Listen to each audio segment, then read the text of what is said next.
दोस्तों pipe and cistern का ये सवाल अब तक बहुत सारे कैंडिडेट्स को परेशान कर चुका है। सवाल में दिया है कि 3 पाइप हैं ए, बी और सी। वो एक टंकी को अलग अलग 12, 16 और 20 मिनट में भर सकते हैं। यहाँ शर्त ये है कि सबसे पहले पाइप ए को खोला जाता है, उसके 2 मिनट बाद पाइप बी को खोला जाता है और बी के 2 मिनट बाद सी को खोला जाता है। तो सवाल में पूछा है कि सी के खुलने के बाद टंकी को भरने में कितना समय लगेगा। पाइप एंड सिस्टर्न के सवाल में सबसे पहले टेबल बना दीजिए। 3 पाइप हैं ए, बी और सी। तीनों को लगने वाला टाइम है 12 मिनट, 16 मिनट और 20 मिनट। तीनों की अलग अलग एफिशिएंसी अभी निकालनी है और तीनों पाइप द्वारा किया गया टोटल वर्क, टोटल कार्य हो जाएगा इन तीनों पाइप के टाइम का एलसीएम। एलसीएम लेंगे तो 240 यूनिट। तीनों पाइप की अलग अलग एफिशिएंसी निकालेंगे तो इनके टाइम का एलसीएम में भाग देंगे। ए की एफिशिएंसी हो जाएगी 20, बी की एफिशिएंसी हो जाएगी 15 और सी की एफिशिएंसी हो जाएगी 12। अब इनकी शर्त देखते हैं।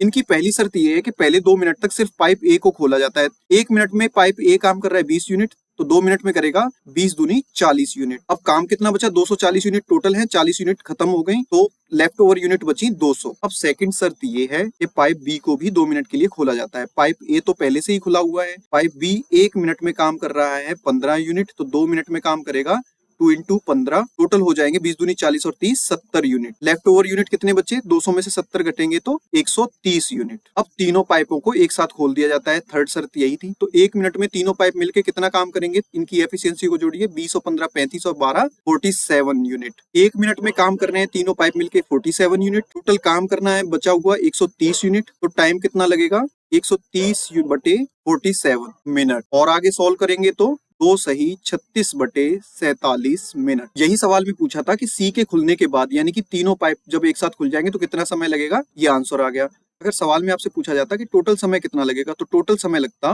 देखिए 2 मिनट तो पहली शर्त में यहाँ लग चुके थे और 2 मिनट यहाँ पे, तो टोटल समय में 4 मिनट और ऐड हो जाए।